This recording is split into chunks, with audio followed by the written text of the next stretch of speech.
आज इथे मुक्ताईनगर नगर परिषदसाठी भारतीय जनता पार्टीचे सगळे 17ही प्रभागामध्ये आणि नगराध्यक्षाचा फॉर्म भरला गेलेला आहे।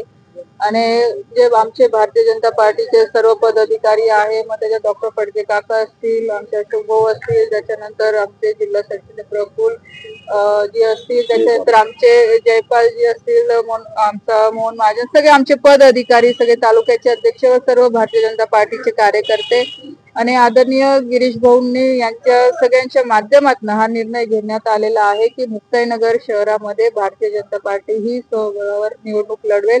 आणि त्याच अनुषंगाने भारतीय जनता पार्टीने आज उमेदवारी अर्ज दाखल केलेला आहे। आणि मला पूर्ण विश्वास आहे की ज्या पद्धतीने भारतीय जनता पार्टीने मागच्या काळामध्ये काम केलेलं आहे, इथे भारतीय जनता पार्टीचा मुक्ताईनगर विधानसभा बालेकिल्ला राहिलेला आहे, तशाच पद्धतीने यावेळेस सुद्धा नगर परिषदच्या इलेक्शन मध्ये आम्ही बहुमताने निवडून येऊ आणि त्याचबरोबरने जिल्हा अध्यक्ष आमचं नगर अध्यक्ष पण पूर्णपणे निवडून येईल हा मला विश्वास आहे। कारण की आपण बघू शकतो की संपूर्ण देशभरामध्ये आदरणीय आपल्या देशाचे प्रधानमंत्री नरेंद्रभाई मोदीजी यांच्या नेतृत्वाखाली आपण बरेचशे राज्यांचे इलेक्शन भारतीय जनता पार्टी आज एनडीए म्हणून आम्ही जिंकताना दिसतोय। त्याचबरोबरने महाराष्ट्रामध्ये सुद्धा आदरणीय देवेंद्रजींच्या नेतृत्वाखाली या येणाऱ्या सगळ्या निवडणुका होऊ घातलेला आहे आणि त्यामुळे जनतेचाही विश्वास आमच्या सोबत आहे।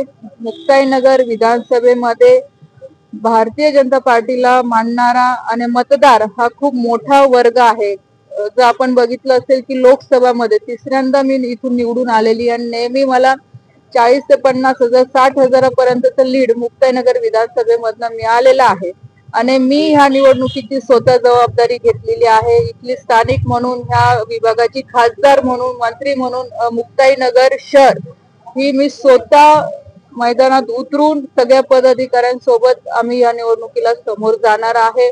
आणि माझा हाच प्रयत्न राहणार आहे की कोणत्याही मध्ये राजकारण न आणता बाकीच्या गोष्टी की शहरामध्ये विकास कामे झाले पाहिजे।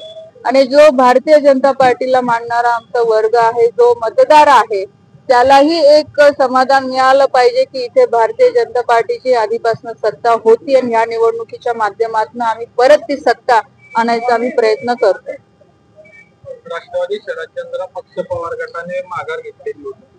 बघा, आता माघार त्यांनी त्यांच्या काय कारणामुळे घेतली मला ते माहित नाही, पण हा माझा निर्णय ठाम होता की आज राष्ट्रवादी जरी आमच्या समोर राहिली किंवा सेना जरी राहिली किंवा काँग्रेस जरी राहिली, कारण की प्रत्येक निवडणुकीमध्ये आपला आपला पक्ष आपल्या आपल्या परीने तयारी करत असतो आणि आज त्यांचे कारण काय आहे ते त्यांना माहित असतील। पण जरी ते आज सुद्धा त्यांनी उमेदवारीचे अर्ज भरले किंवा भरले असतील तर त्याची आम्हाला काळजी नाही, कारण की हा निर्णय आमचा ठाम आहे की भारतीय जनता पार्टी इथे सगळ्या जागा लढवणार।